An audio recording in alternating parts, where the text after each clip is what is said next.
time. Opinion and help me debate with news from stats. All before that no Forest play. Come join Greg and Richard right here on Talking Red.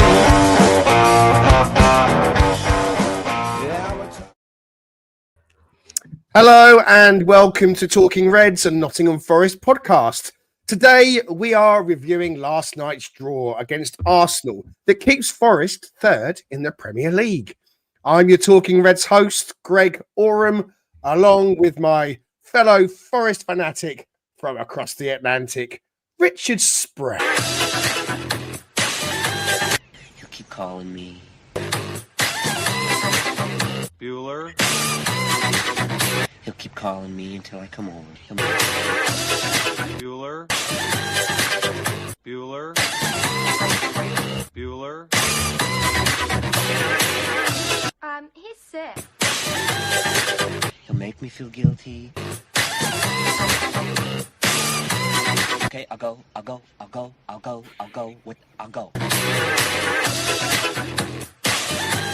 My best friend's sister's boyfriend's brother's girlfriend heard from this guy who knows this kid is going with the girl who saw Ferris pass out at 31 Flavors last night. I guess it's pretty serious.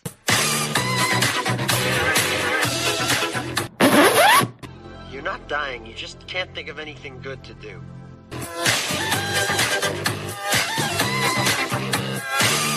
Pardon my French, but Cameron is so tight that if you stuck a lump of coal up his ass, in 2 weeks you'd have a diamond.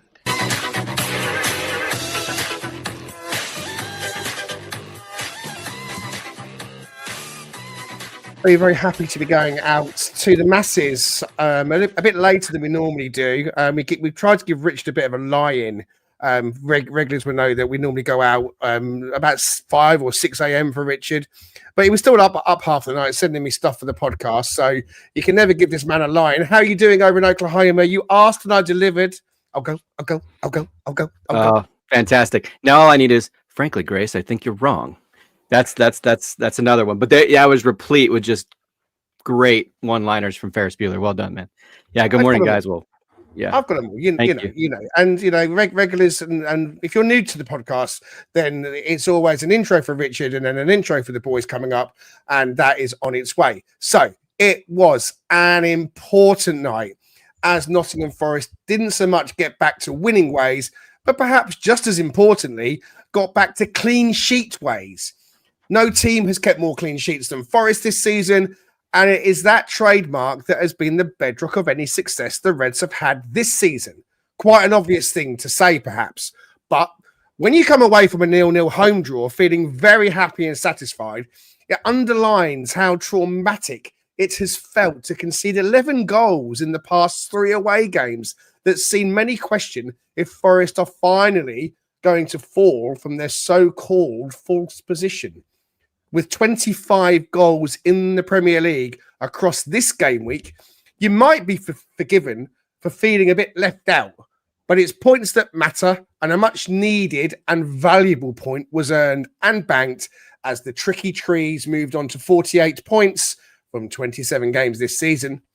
Here with us to look back on last night's action, we have the Statsman Danscape, and looking like the Force ghost that we love, it's Raf the Random Pundit. You are part of the Rebel Alliance and a traitor.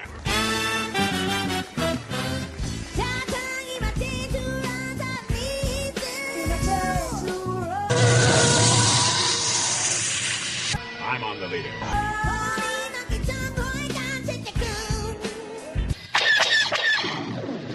Use the Force, Luke.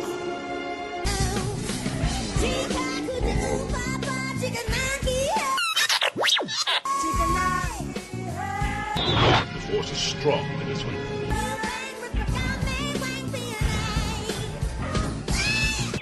Don't you call me a mindless philosopher, you overweight glob of grease. Now come on before somebody sees you.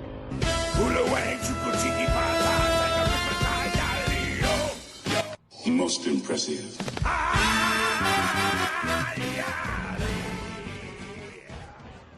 Most impressive.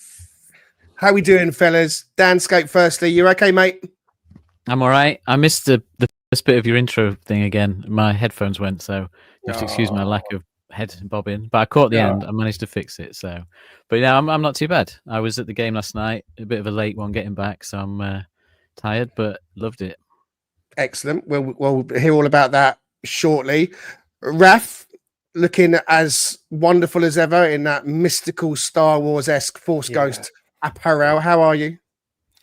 Yeah, other people have like blacked out backgrounds. I just kind of put myself, as ethereal. But no, good. Do you know what? I'm actually pretty good mood after yesterday. I'm definitely a half glass full mood right now. Good.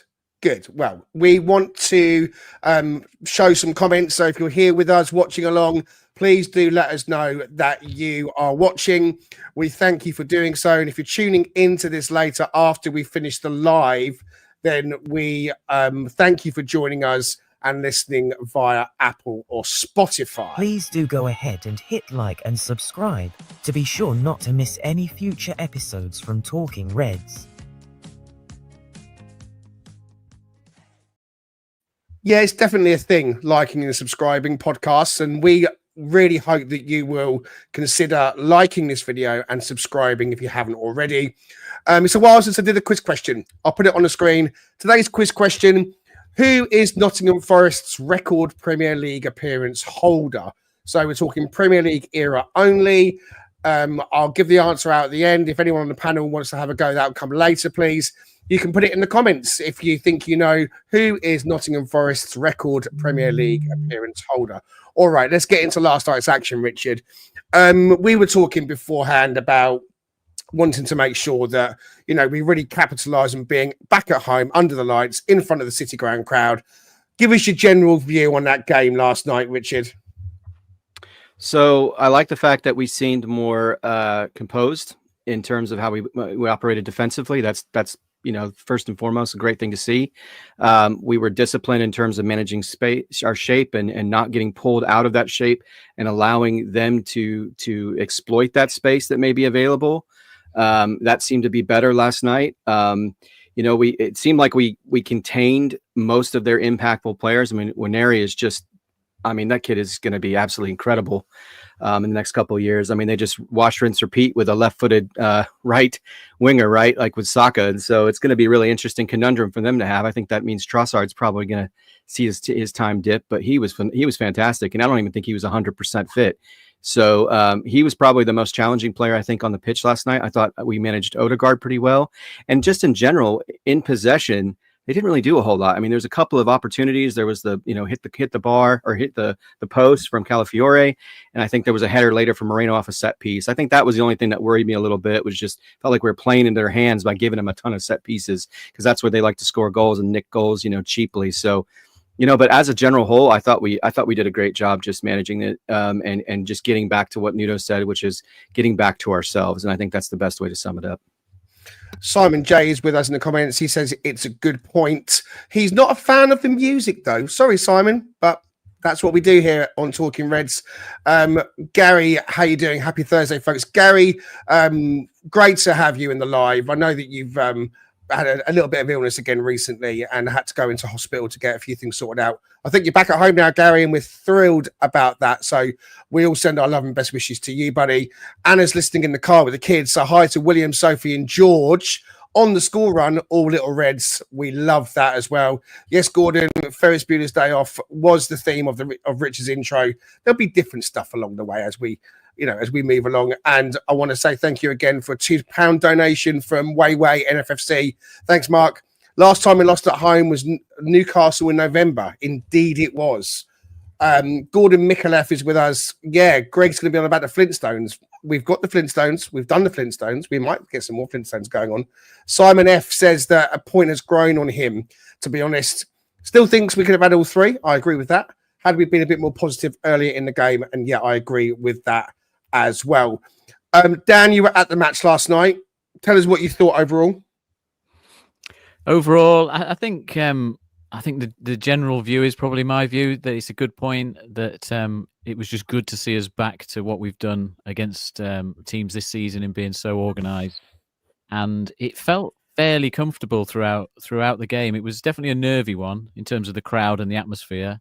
It was quiet, and it was, it was very much kind of the crowd were waiting for something to happen on the pitch, which obviously didn't really ever come through. It was a pretty uneventful game, and yeah, but it was nice just to see that you get to 20 minutes into the game and you're not in this worry whereby we're getting overrun. And if you compare it to that Arsenal game when we went away to them early in the season, and within like 2 minutes, they were absolutely ripping us to bits. And this time it was just so much more controlled. Players were tracking the runs, filling the spaces and everything. And that's just what we needed, regardless of the result. We just needed that side of the performance. We got that, and we saw it out enough to get a point, which could be a really important point when you look at how tight the league in our bit is going to be at the end of the season. So happy overall, definitely.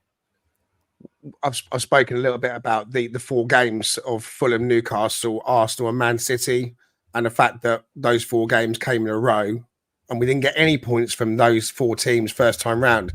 So I would have liked to have got more than 1 point, but to get a point finally really was positive and really good. Raf, let's go back to the start of the game. In fact, to an hour and a half before the game or so. And team formation, we've been chatting about what he might do in the build-up. We thought Yates might start, but he stayed unchanged. And it seemed to me like this was his way of saying to the team, look, you responded at half-time against Newcastle, and I was happy with that. So carry on and keep going and listen to what I want you to do. So what did you think when you saw the team come out last night?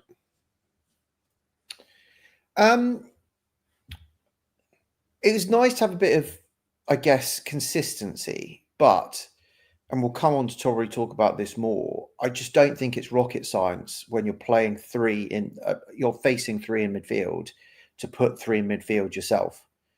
And Arsenal's 3 in midfield are not watered down. That is their absolute best midfield. Well, Jorginho and Partey are interchangeable, and that was their choice of best midfield that they had fully at their disposal. So not to only have 2, I thought was a bit foolish, and we got overrun in the first half in midfield.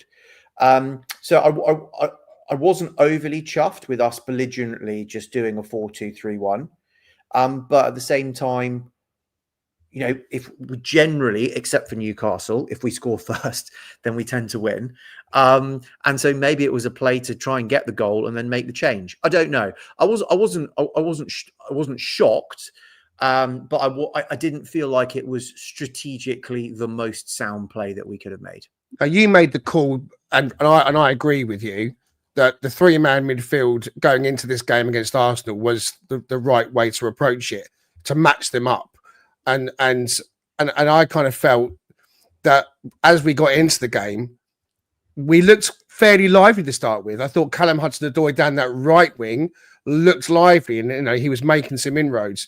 But it became a situation where we dropped quite deep again, and the midfield was really where the game was being had, especially with Calafiori tucking in, Raf. So, I mean, obviously you don't know Nuno's thinking, but just sticking with you, why do you think then, if we can see that before the game and we can really sort of have this opinion that matching Arsenal up, who have got a very good midfield, why do you think a coach would do that and just go with the 2? Is there anything that you can come up with to kind of suggest why that might happen, or is it stubbornness or something else? Well, I'd love to have a professional opinion on this. This is literally no, but you're here to give you a very good opinion. Yeah, and you have this is basically just couch talk. But at the same time, what I was really, really impressed with was Callum Hudson-Odoi all which way yesterday. His defensive work was fantastic yesterday, and we saw so much better than we've seen from him before. Tracking back with purpose, not just gliding back, but also making block tackles, stopping crosses, and doing various other things as well, which we haven't seen from him. So it might be that Nuno's gone, do you know what? There's familiarity in this formation, and I've now got greater trust in those that are tucked behind Wood to get back and actually then start contributing to the defence further back down the field, which it might be that. And at the end of the day, it also could be the fact that Nuno thought, well, do you know, and he did allude to the fact when he was after the game, he was asked, why didn't you play? You played a 5 recently with success, so why didn't you play a 5 at the back? And he went, they don't have a striker, so why waste the extra body in defence? Which I thought was an excellent response. That was to Martin Keown, and I thought he shut down Martin. It was so good. It was really good. And then, but again, his thought might be, well, we can play 2 midfield, because if they do have a bit more of attacking threat, they're not going to be able to do anything with it. And if we have 4 bodies up available, we've got more chance of hitting them on the break. And it might have been that. And at the end of the day, neither bit was, well, we didn't concede, so he wasn't proved wrong, but we didn't score. So again, it's kind of 50-50. So Elanga, Richard, and Callum Hudson-Odoi swapped wings. I mean, we saw it in the second half against Newcastle with them doing that. And I thought that maybe they would to and fro a little bit, maybe switch it back. But can you maybe put a finger on why that's happening? I mean, again, we don't know anything. We're only looking from the outside looking in. Because I kind of felt, if I'm honest with you, look, Elanga's set down the right, Callum's set down the left. You know, his trademark is cutting in onto his right foot. And in the second half, he tried to do it on his left as well, and the ball went flying over from the left. So still to see if he can replicate that. But, you know, were you surprised to see the wingers switch like that? I mean, that's what he did at halftime in the last match. So I imagine that's probably where it's coming from. But it does beg the question, like, I mean, Callum's a pretty good cross for the ball. I mean, he had one cross in the last match in the second half that was absolutely tailored for a striker to get onto if we had actually had somebody able to get onto it. And this is a difficult match for those kinds of moments too, because Saliba and Gabriel are so great, and they really neutralize a lot of what I think Chris Wood can do. You know, they're the elite of the elite in the Premier League in terms of center backs, you know, right up there with our M&M pairing, you know. So, yeah, it's a bit strange. I mean, I don't think it was necessarily bad. I think Callum did well. I mean, he got past Calafiori a couple of times very, very well and put himself in a position had he not sort of stumbled on that one play, which is questionable, I know, at the beginning in terms of whether it's a penalty, which I didn't think it was. But well, I mean, whilst we're on that, I mean, I was going to ask you about the penalty. I mean, the penalty shout, and you've just alluded to what happened. So, I mean, I'm sure that everyone listening and watching knows what you're talking about. It was the moment when Callum's gone into the box. It felt like he had a clear chance to get the ball over. And then there's a bit of a nudge in the back from Calafiori. Not even a nudge in the back, a glancing arm. But, I mean, if it was down the other end, do you think that the Arsenal fans would have wanted that? I think they take whatever they want, given how many times they dove from barely any contact. But that seems to be somewhat of a forte, at least for Moreno and you know, a couple of others. But yeah, I definitely don't think that they could have justified if they had gotten something like that on the other end. I mean, we certainly would have been furious because it was pretty light and it would have been very soft penalty. But you know, I mean, Callum, had he been able to retain his, you know, his balance, I think that puts us in a very prime position because he's right at goal and he's got a few guys in support to his left.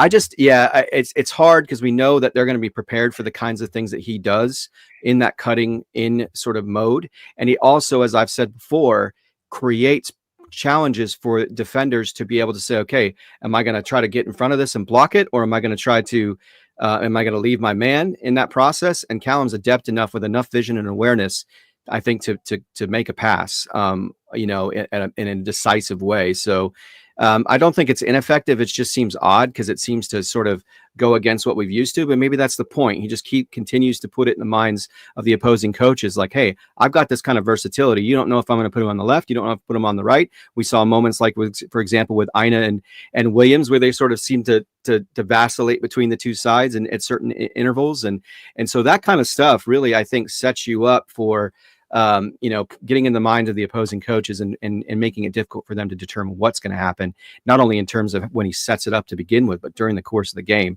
But I kind of want him back on the left. Personally, I just think you're taking away one of the most incredible skill sets for a guy who, when everyone knows he's going to do it, still finds a way to put it in the back of the net, which is, you don't want to alleviate that opportunity. I must admit, I liked him on the right. No, and there was nothing wrong with it. No, I agree with you. But what I'm trying to say is I liked him on the right because he seemed like he'd got a bit of an extra yard of pace as well. Maybe it was because Calafiori was so slow, I don't know. But he looked like he had a bit of pace on him. but also the way that Callum hits the ball. He does this when he scores as well. He gets quite what I'm trying to say. He strikes the ball in a way that not many other players do it. Sometimes he hits it so there's hardly any backlift. That's really pure.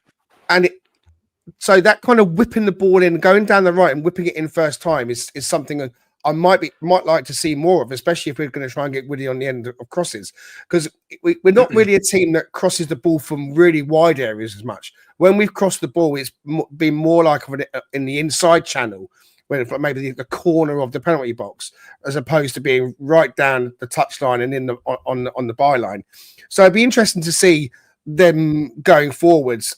And if they are going to play left and right and in the opposite, I would like to see them in the game go back to their sides and just confuse the opposition a bit more, or give them something to think about. But down on Calafiori, I mean, in that first half, it looked like he was quite possibly the one that was causing the most problems for us. He was inverting in the midfield area and then ending up in the number 10 role, number 9 role. From your viewpoint in the stadium, what did you think of his impact on the first half from an opposition point of view? Yeah, he did seem to be popping up in those positions, and I think part of the reason for the switch was to target that as well with our wingers, because it's always a balance. The wide area is always a balance of how much do you want to leave your attacking winger up to try and force their fullback to stay in position, or how much are you going to risk the other way, leaving them exposed against your fullback as a 2-on-1 potentially. And I think that's perhaps why Hudson-Odoi was chosen on that side, because Calafiori is a little bit wild. He can lose track. He's not as good a defender as Timber on the other side, I think. So maybe that was part of our thinking, is that it was a threat for us, but then obviously Arsenal used it as a bit of a threat for them, and he popped up with a couple of chances. Obviously, the one hit the woodwork. A fair bit of luck in that, bouncing straight out to Sells, not going to anyone else for a tap in, or just rebounding in off one of our players or something like that. So we did get away with one there. Not the best bit of defending from Dominguez. I don't think it was like an absolute disaster move, but he did get done very easily. And then it was surprising how much space Calafiori then had within the box to take his time and pick a spot.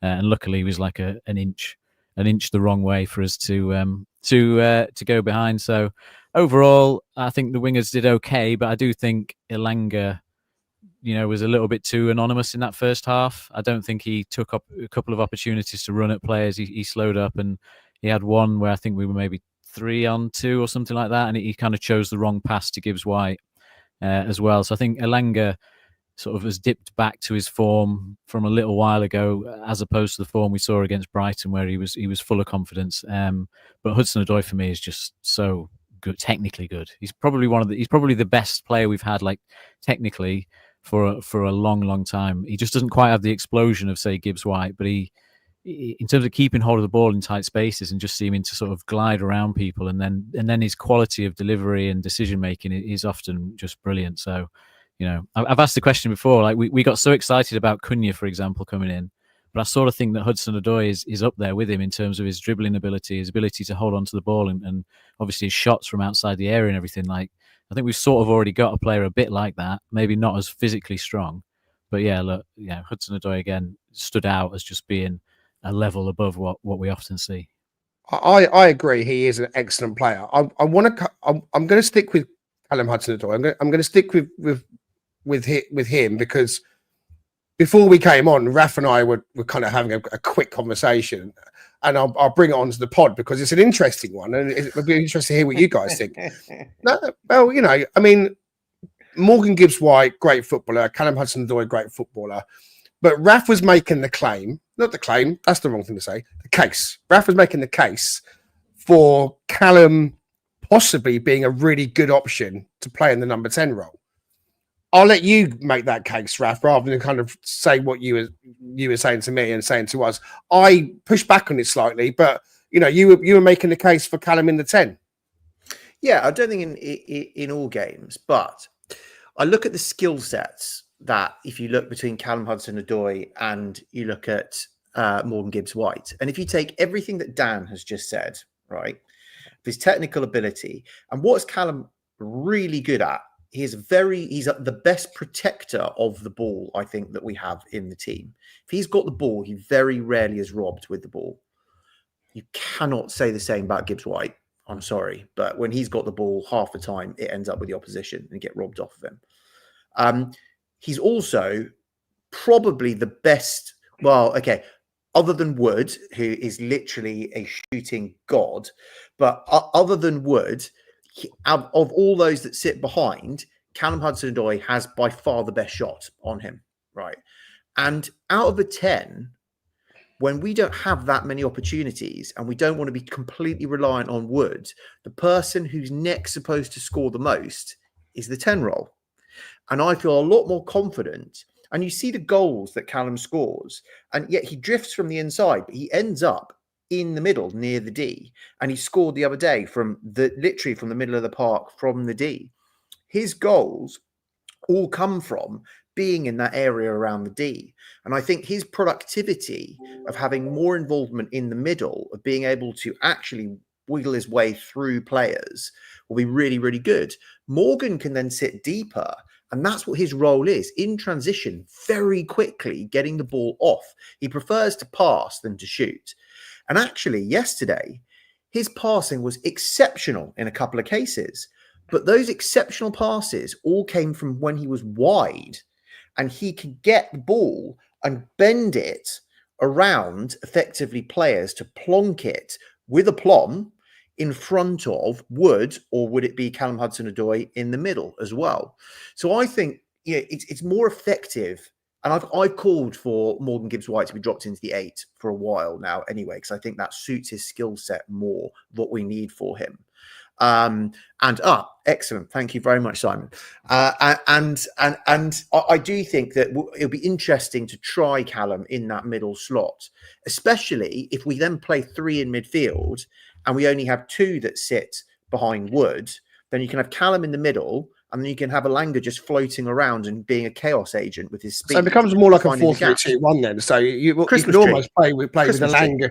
Alanga. So Callum plays in like one of 2 10s. Effectively, Morgan plays in it. Yeah. So Alanga plays. Yeah. I'd be more in favour of that. So he's playing more inside. But I just when we were talking, I was thinking what Morgan Gibbs-White does with the ball. And you alluded then about him losing the ball, and yeah, he does. But that's because he's trying things out, and that's because he's getting the ball and twisting and turning and trying to release the play. I see what you're saying, and he can do that from the 8 position as well. And I agree with you. I've long said I think that he is a very good 8 as well. So you've made a very good case. What about you, Richard? Where are you on? I mean, obviously, you're Morgan Gibbs-White's long lost brother. So any shade being thrown on the main man. But look, I think we're having a sensible conversation. Would you like to see that kind of pivot to Callum coming inside more and Morgan dropping into an 8? Yeah, I mean, I think there's elements of that happens throughout the match too, where there's ability for these guys to rotate in and out. We've long said that our team doesn't feel, other than on a defensive, when we're out of possession, feel very static. I mean, we see, Dominguez bombing up. We see Yates advancing. We certainly see Anderson doing a combination of both. Danilo doing a combination of both. Maybe not so much yesterday as we were talking about earlier in terms of his ability to sort of stay back and play more of a 6. But yeah, I mean, I'm not opposed to it. I just want Morgan on the pitch. I just think that's a quality of player that you. There's a reason why, and I know there's been some suspect choices for England, under Gareth Southgate at times where we didn't necessarily agree with the selection, but he's a very talented footballer and he's still very young. He's 25, got a lot ahead of him. And I think he like many of those guys in those roles, because you see how well Alanga can distribute the ball by virtue of his assists and his goal contributing actions, as Diane's talked about quite a few times. And so there's a lot of versatility in that midfield and with those forwards, other than Wood. He's traditional 9. So I think it's a good problem to have. I don't disagree with what Raf says. Morgan's good on the half turn and finding that quick, outside the boot pass or that long pass across switch of play. I mean, he's brilliant at that. He's decent in tight spaces when he can turn somebody, but not so much when he faces them up, right? Whereas Callum face to face is much harder to manage for a defender. Similar, I think Anderson's sort of along that same lines. He's probably somewhere in between.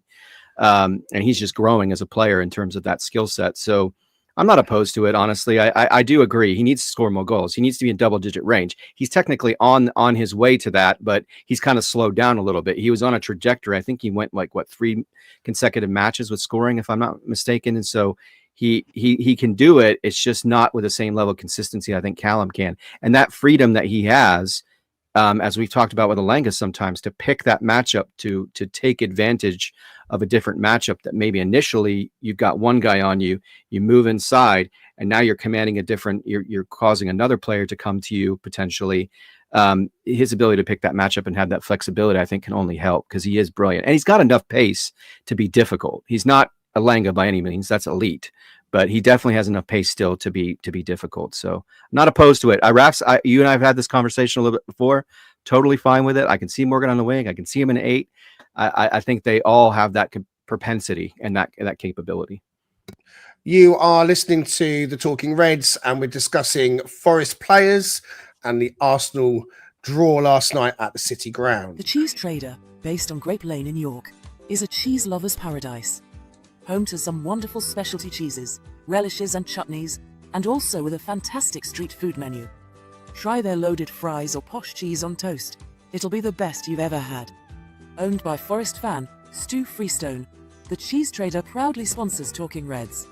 Quote Talking Reds every time to get 10% off your order. The Cheese Trader and Talking Reds, the perfect cheesy mix. A perfect cheesy mix indeed. Danscape, right. Nico Dominguez seems to be getting a little bit of heat on social media. I want to know if you think that the level of vitriol being aimed at him is a bit disproportionate, or do you think it's justified? Do you think he's being made into a bit of a scapegoat, or do you think he's dropped off that much that, his place in the team is now seriously under threat? I don't know. I didn't see much of the vitriol. I think I've filtered some of those people out my social media feed. Probably is the reason for that. I saw a bit. I heard about it on Forest Focus mentioned it, and obviously it's out there. But I think last night he was perfectly, a perfectly good performance with a couple of slip ups, and I think it was a much more controlled performance. I could understand him getting more criticism after the Newcastle game, which is when I had criticism of him. Because in that case, and it may have been instruction, it might not just be down to his decision making. It might be what he's told to do in that game. But what we saw in that is that he would charge forward at every opportunity to try and press someone, leave a big space in behind him, and then they'd attack Aina and Milenkovic. And last night, he was much more controlled at that. Although I was having this conversation with my brother when the team news came out, and within 2 minutes, I think we lost the ball and Dominguez charged in quickly to try and get it, and they got round us. And I was like, oh my God, we're literally just talking about that. He can't do that for this game all night. And he did it early on. But then after that, you could see him doing the backward steps, just going back, just filling the space, not trying to charge into the players. And I think it helped us. And I think overall he had a good game. He popped up with some very good tackles and things, but he did also have the moment where Calafiori got round him. So I just think it was a normal midfield performance, basically. And he's still a very disruptive player. It's just he's a horses for courses player. I think against teams at home, when we're going to want to put a bit of pressure on and try and get the ball higher up the pitch and control it, he's a good player. So when we say play Everton at home or Brentford at home, he could be a good player in those scenarios because we're going to be on the front foot. But I think when we go away to Newcastle or when we play Arsenal at home, I don't think we need to be charging forward. I don't think we need to be vacating the space in front of our defence. And that's where I think the likes of Yates, is just that kind of player. And that's why I would have probably chosen Yates last night to start. But in the end, obviously, it kind of worked out well to have his energy towards the end to really disrupt things as Arsenal were trying to, throw even more bodies into the midfield, if you like. So overall, I didn't have too much problem with his performance last night. So I don't get why he's being singled out that much. Yeah, I agree. I think that it's a little bit over the top, and especially when he's starting the game in that two-man midfield that we spoke about. And I think you're going to get a little bit of suffering going on in a two-man midfield against Arsenal, who play with the three, and Pat Brett talks about it as well. Dominguez was suffering from playing in that kind of system.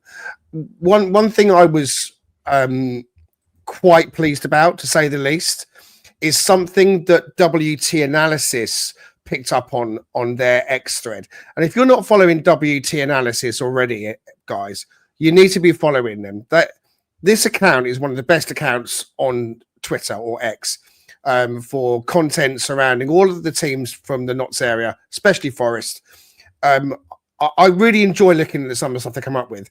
And he put a video up earlier that I'm going to on X earlier. I thought it really highlighted Forest getting back to the basics, the good things that you guys on this panel have been discussing, and the things that Nino were talking about. So, you know, it was really great to see Raf last night.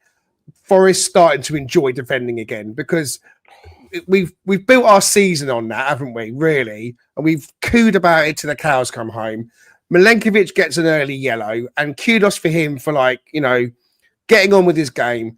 But it was really the defense being back to their best a bit last night, wasn't it, Raf?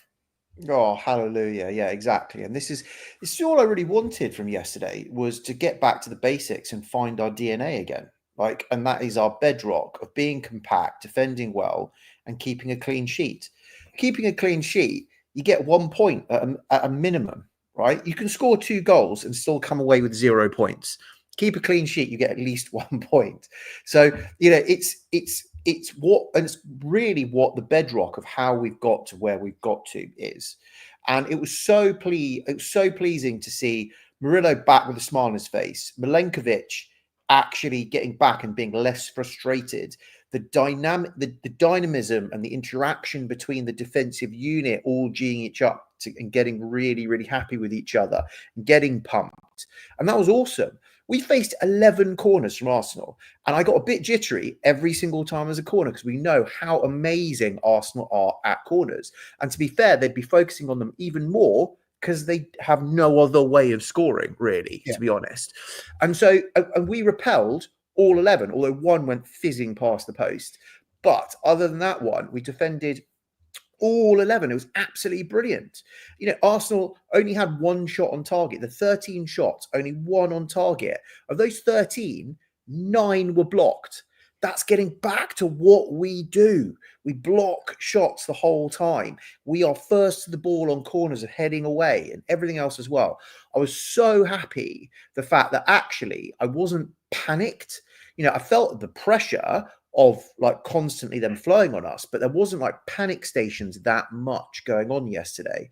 And that, from what we've been seeing for the last couple of games, has actually that's the reset of the defensive unit on X that I was calling for, that seemed to resonate with everyone quite heavily. That's what I wanted. And ultimately that's what we got. And I think it is a really good platform.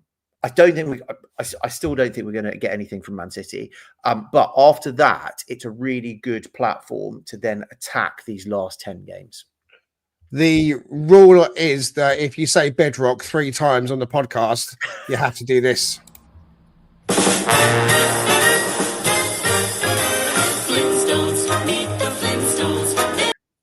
Okay, enough of that. Gordon was calling for it earlier, so I thought I'd better get it out of there. The set pieces, Richard, were, as Raf has said, possibly the only way that Arsenal were going to get their breakthrough. And, you know, we've been really great with them this season, but lately, you know, especially against Fulham away, Calvin Bassey pops up at the back post and loops the header in. So it was great to see us being a bit more back to our best in that respect.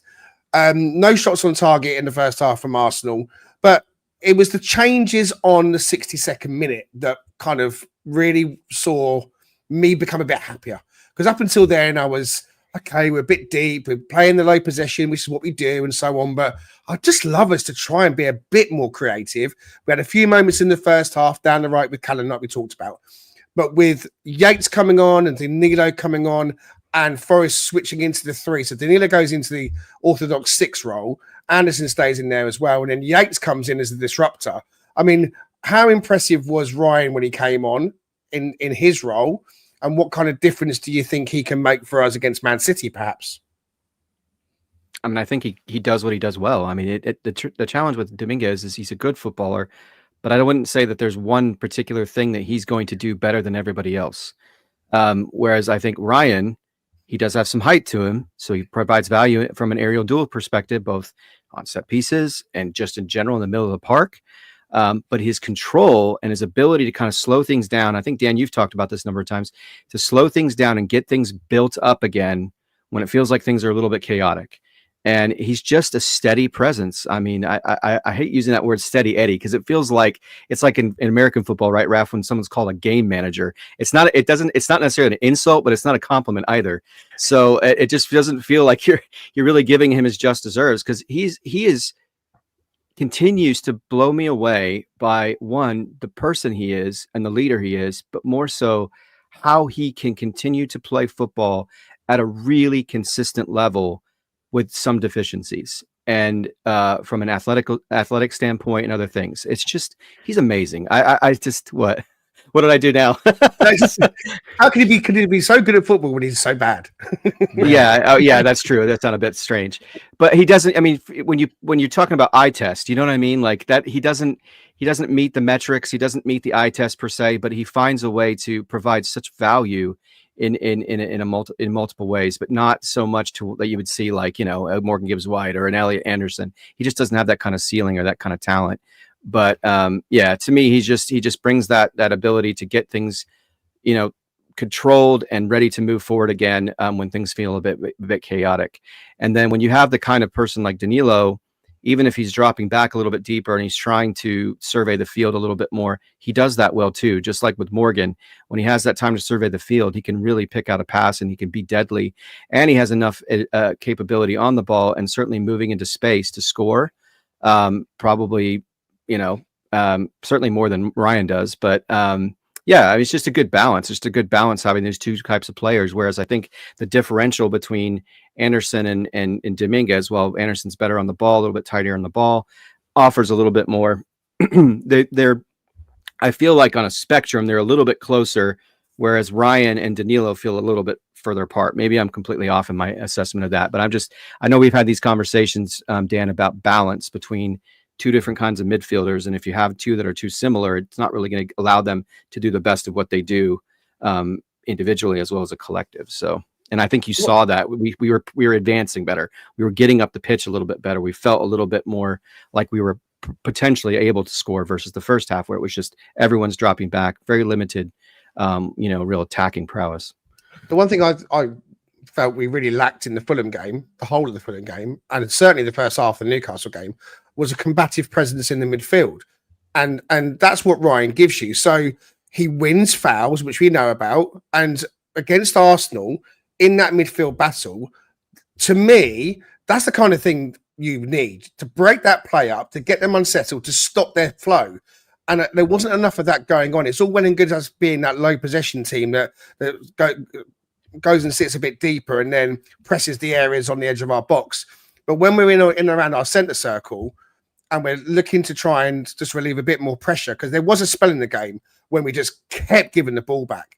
And even there was something on the edge of our box. I think it might have been Callum Hudson-Odoi, where the ball kind of dropped out of the air and he did have a bit of time just to take it and then maybe try and do something with it. And he just lathered it up the pitch. And it was like, you know, come on, let's just get a bit more settled. So going back to Yates and what I would like us to use him more for is that ability for him just to be that disruptor and to pick up those fouls in the middle of the pitch. And maybe we'll see more of that against teams in the bottom half of the table. Go on, Dan. Just one other thing on Yates. I don't know if you saw on the cameras, but as soon as he came on, obviously when every sub comes on, they have a little conversation with other players. But as soon as he came on, he was talking to Hudson-Odoi and Aina on that side, and they were organising. And a couple of times after that as well, he would go up to Aina when there was a throw-in and stuff like that. And they would have the conversation about how they were dealing with that side of the pitch and that threat. And I just think that's, you know, you talk about deficiencies in areas of players and things. Obviously, there can be technical deficiencies, but there's also the mental side of the game. Oh, yeah. I just don't think in terms of, say, Dominguez or Danilo, they're not going to come on the pitch and control and say, right, you know, have this bit of an aura about the team to say, right, I'm going to try and influence the other players on the team. They're just going to go about their job. And I think that's something that you can't, you know, that's what makes up for some of his deficiencies on the technical side, is that he can come on and do that, and he can see the game and he'll take the manager's instructions and he'll put that message across to other players, and that was good to see in that game, because I do think that's what we missed against, say, Newcastle in that first half. And that's what I mean by him. Oh, go ahead, Raf. I'll just say very quickly on that point. If you actually think of who's the options in midfield, Delino, not vocal. Dominguez, not vocal. Anderson, young, not vocal. Sangare, quite quiet, not that vocal, it appears. Yates is the only one that has that quality. So you're kind of going, well, then that means that he needs to be a default that goes in and starts. You're not starting Anderson. So therefore, those are your two, if we're trying to find a methodology for selecting the midfield. So that then becomes the two. Personally, against Man City, I would like to see 4-3-2-1, like I've said, and you can have Morgan Gibbs-White and Callum Hudson-Odoi behind, but then you would have one other with those two in the midfield that isn't Morgan Gibbs-White, probably Danilo, maybe Sangare. I don't know. Yeah, and well, I was going to say, I think that's a great point, Dan, because sorry to go into a sort of American sport, sort of drift into that realm, but when you look at the Chicago Bulls back in the day, right, we're all familiar with who Michael Jordan is. Most of us are. If you're not, that would be shocking. We are. But yeah, not you guys. I'm just talking about in general. But if you notice, like John Paxson, Steve Kerr, those guys that had very specific skill sets, but they were incredibly intelligent, and they were very good at making sure that the team executed the plan. Phil Jackson's plan, for example. Michael Jordan was the superstar, right? He was the guy who could do everything: defend, score. He had it all, rebound. But John Paxson and Steve Kerr could shoot lights out from three. And that's maybe not completely akin, but they're just their acumen, their football and their basketball intelligence likened to Yates' football intelligence. It's a great call out, Dan. It's underrated, because I think you put that guy in any system, he could probably adapt to it and help the team execute it, because he's that smart. It's just, you're right. It's not about what he doesn't, physical traits are a limitation. He's got the height, he's got the physicality, he's got the ability to just disrupt, but it's just, the ability to organize and get people going. Sorry, Greg, I know I'm going out of it. No, not at all. I just thought that was a really important. No, you're right to kind of underline that as well. So not at all. We are going to be running out of time. I thought we'd probably have not enough to talk about, but as ever, we are talking, and we'll do this. I'm a stat man. Moraes fazendo som, Pedrinha Moraes fazendo som, e Pedrinha Moraes fazendo som. So, Dan, you've put together a little bit of a stat pack for us. What have we got? Yeah, not very pretty ones this time. I didn't have time for any prettifying of graphs. There's just a number of defensive actions we've had to do in each game this season. So it's a simple chart. At the top is the Brentford game, where we've had to kind of do the most defending, which includes things like interceptions, blocks, tackles. And you can see that this game against Arsenal actually ranks right down in 18th in that chart out of 27. So we didn't actually have to, do that much defending in the scope of some of the other games. Like if you think of the Liverpool home game is second on that chart, and then this Arsenal game is down in 18th. So it kind of shows that it was a defensive performance, but we didn't actually have to do as much in the way of blocks, clearances, and things as we obviously had to do against that Liverpool game, which maybe leads to some of the disappointment that we didn't go for it a bit more, in terms of the result. Also highlights their lack of striker, perhaps, as well, doesn't it? Yeah, the lack of any real threat in that final third, other than Calafiori, of all people. Yeah. Okay. So that was that one. Just on the dead balls, I suppose, just trying to put numbers to the set pieces, because they did, their two big chances were from the set pieces with the header that Sell saved and the one that Tierney put just past the post. So on the left here, you can see opponent dead ball effectiveness. So this is basically how many of their corners and free kicks turn into either a shot or a goal. And you can see in that one, that's sort of the fifth most effective team we've faced so far this season. So like 18% of their corners or free kicks ended up with a shot on goal. The Southampton game is top of that one. As we know, towards the end of that, everything they put in seemed to end up with a goal line clearance for us or something. It was a tough battle, but not the toughest sort of set pieces we've had to face. And then on the right is our dead ball effectiveness. And you can see there's one bit that did disappoint me. We didn't have loads of corners or free kicks, but we didn't create a single shot from those. And in a game like that against Arsenal, where we're sort of underdogs and things, you would have liked us to have maybe just fashioned something out of one of those free kicks. We did have quite a few where Murillo knock the ball forward, but that kind of just seemed to play into their hands a bit with the quality of their centre backs. So that was that one. Touches per long pass is always an interesting one for us as a team. So this is literally how many touches do we have as a team before we decide to then pump the ball into a long pass. So this is any long pass, whether it finds the player or not. And you can kind of see the variance. So some games we have like 6 touches between us before we go long, which is this game, which was the fewest touches we've had before deciding to go long. And again, I think that feeds into some of the frustration, like you talked on earlier, where we sort of hoofed the ball away as a clearance. But we went long very quick on this in this game. And that obviously means that you're not going to get hold of the ball. You're not going to build your attacks that well. The best game we had was Aston Villa, where, well, I say best, it depends on your style and what you want to do. But Aston Villa was the opposite, whereby we were very controlled in possession, a lot of short passes and things, and that was a totally different game. But it was just interesting that this one popped up as kind of the most direct we've been all season in a game was this one. And I think that's probably mindset as well, that we, like we've all talked about, it very much a case of let's just be solid and kind of play it safe. Let's get a point on the board after the last couple of results. So that's that one. And then talking about midfielders, I suppose we can, can be a wider discussion. The reason I wanted to highlight this chart was just to focus on Elliot Anderson mainly. But this chart shows kind of the different types of midfielders, broadly speaking. So if you go left to right, the further right you are as a midfielder, you're doing more defending. So this is more defensive actions, tackles, blocks, recovering the ball. And then from bottom to top is kind of shot and goal creation. So this is overall kind of creative players going from least creative at the bottom to most creative at the top. So when you put it into quarters, the players that do a good amount of defending and a good amount of creating chances for people are the kind of all-round midfielders that I suppose you see normally one of those in every team. And you can kind of see there that Elliot Anderson stands out in terms of he's the only player there that does so much defending that he's almost as far right as, the true holding players like Caicedo, McAllister. You can see Dominguez down there kind of right at the bottom right as a destroyer. But Anderson's right up there in the kind of Guimaraes, Tielemans and that sort of range in terms of his creativity as well. So he's sort of out on his own as a midfielder. I suppose the reason I wanted to highlight him is because I thought he was really important last night. Just the coverage of the pitch. Just his kind of engine. He's not the quickest, but he was just constantly covering the ground, constantly filling in the spaces. And he's really good in the air. When they put balls into the edge of the box and stuff, he's actually really good at winning headers that other players, again, when you look at Danilo or Dominguez, sometimes you really worry about them. And he's just really good in the air. And I think it wasn't a performance where he's going to stand out because he wasn't on the ball a lot. But defensively, I thought he was really important for us. And again, as an all-round midfielder, it's just going to show at 22 or whatever he is that he's right up there with some really top players.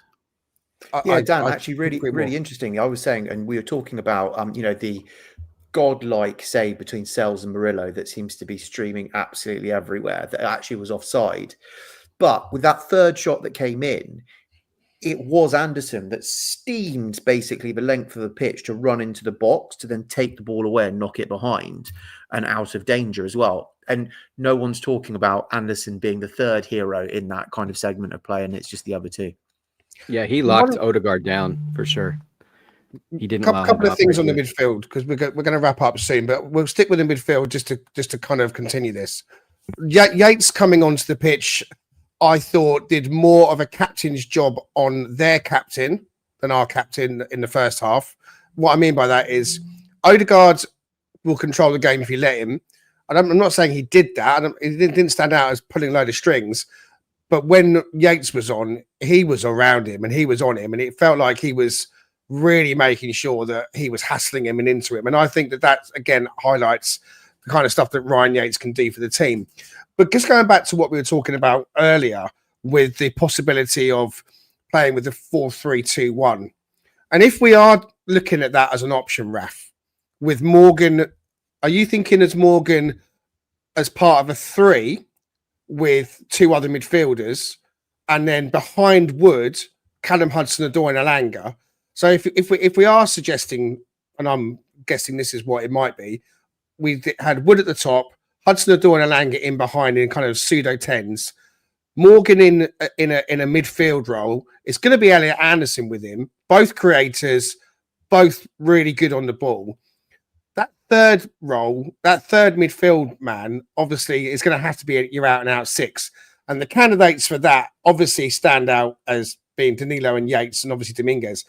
But the reason I'm kind of bringing this up again is because it just feels to me like Sangare has been completely forgotten about. He's not even getting off the bench in these games.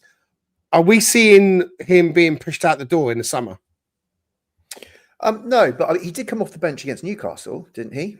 I'm pretty sure, because we were all kind of scratching our heads going. Did he have maybe 10 minutes or something? Yeah. Yeah, him and Yates at the same I don't time. think so, but I do think this summer is the big call that is going to have to be made, because and I actually think that was it Pete on Forest Focus, but it's pretty much Pete mirrors my brain. It's a pleasure to share brain space with Pete, basically, and it's a case that if we're going to play a 2 in midfield, we need a ninja 6.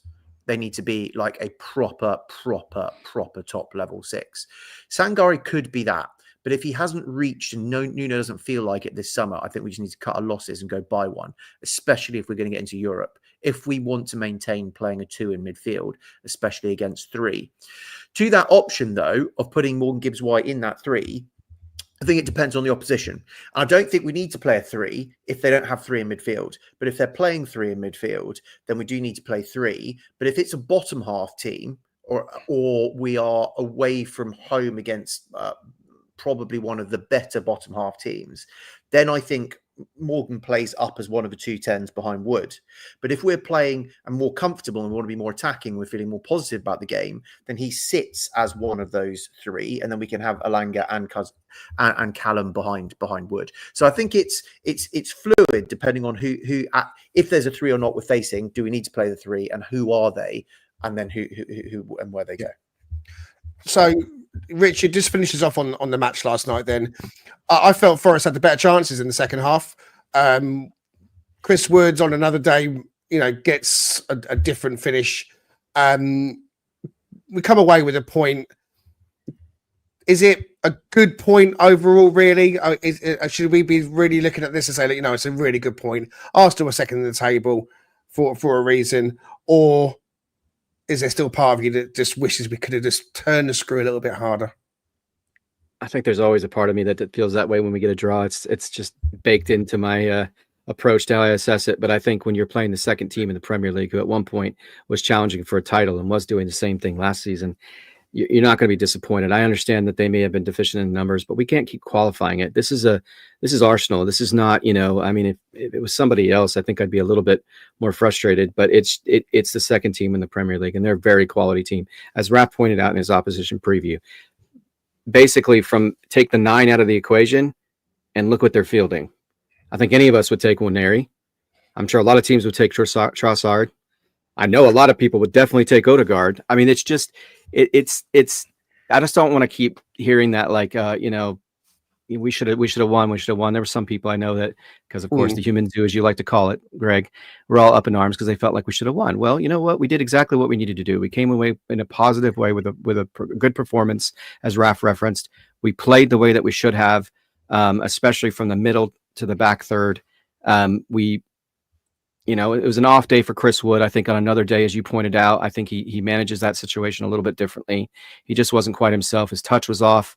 He just wasn't quite as proficient as he normally is. But yeah, I'm coming away with it. Nothing but positives. I think we can do similar things against Man City. They're going to be their form's accelerating at this point. Marmoush is proving to be a bit of a headache. He hasn't scored quite that much yet, but he's still a difficult footballer to defend because he's so different than Haaland. So it's going to be a real challenge. And I think it wouldn't shock me if he come away with a point like in that match in a very similar fashion. Fantastic. Thank you very much, Richard. Today's quiz question was, who is Nottingham Forest record Premier League appearance holder? Have you guys got any thoughts on that quickly before we go? Anyone? Bueller? Steve Chettle. Ding, ding, ding, ding, ding. Steve Chettle is the correct answer. It is Steve Chettle, who is our record appearance holder in the Premier League. Well done, Danscape. How many appearances? 300 and something, I think. Oh in my the Premier League. gosh. Or maybe Wow. I can't Not quite not the remember. that would be top. That would be overall because Premier No, League you'd have only been in yeah, for like it's a couple of you're seasons. right. It's not 300 something. I got that wrong. I need to look it up. Overall, he's got like quite about 492, I think. Yeah, So yeah. okay, all right, guys, we are bang out of time. Quick shout out to my dad. He's in the comments again. Hey, Dad, how you doing? And to say we'll be back to do a FA Cup preview show. Not sure who we're on with us because it might be a different type of show. Yeah, so Richard and I will sort that out, and we'll preview FA Cup. Ipswich game is on Monday. So, Raf, thanks for being with us. Any quick final thoughts? No, not really. I'm just super happy with the fact that that point was super valuable. It means the fact that no matter what happens at Man City, we will be in the top 5 when we go into the last 10 games of the season. And I know a lot of us were saying, wherever we are after we finish with Man City, that is probably the lowest that we will be because we can then kick on with that run of games. And if we were in the top 5, that would be good enough and we would then be able to keep in the top 5. I am still feeling that is the case. I love Paul Morley's graphic, which shows the breakdown of the 4 different tranches, how many games that are there. We have the easiest run in. We can do this. We need to keep the faith. That defensive performance instills confidence in me that we found the basics again. Let's do the same again at Man City. Good defensive performance, even if we lose, that's absolutely fine. It's the performance, and then attack the last 10 games. And it's in our hands. It's in our hands. Thanks, Raf. Thank you, Raf. Dan, thanks for being with us. You got about 5 seconds to say bye. Use a good point to stop the meltdown. There you go. We will be back with another look at our preseason predictions, which are completely blown out of the water now, by the way. Just for the sake of looking back on what we predicted, we'll pull them up and we'll get Paul on as well because he's been putting together some really good charts about the end of the season and how that looks. So look out for that one coming. Richard, we did a later show for you over in Oklahoma, but you were still up half the night, so you can go back to bed now. Thank you. Appreciate that. And well done, Morgan Gibbs White with James. I just want to say, good to see another moment of soul with Morgan supporting James the way that he has. That was a great video. Yeah, we certainly have great links in the community. We've said that time and time again. So that's wrapping this up. As I say, we'll be back again, hopefully in the next couple of days to have a look at the Ipswich FA Cup game coming up. It'd be quite nice to have a look and see some of the squad players again, maybe getting it run out, but maybe Nuno will be taking the cup a bit more seriously as a win on Monday gets us into the quarterfinals. So it'd be interesting to see what kind of team he puts out for that. But we got a point last night against Arsenal, which pretty much ends their title hopes. All we've got to focus on now is he going to be Conference, Europa, or Champions League? See you soon, Talking Reds.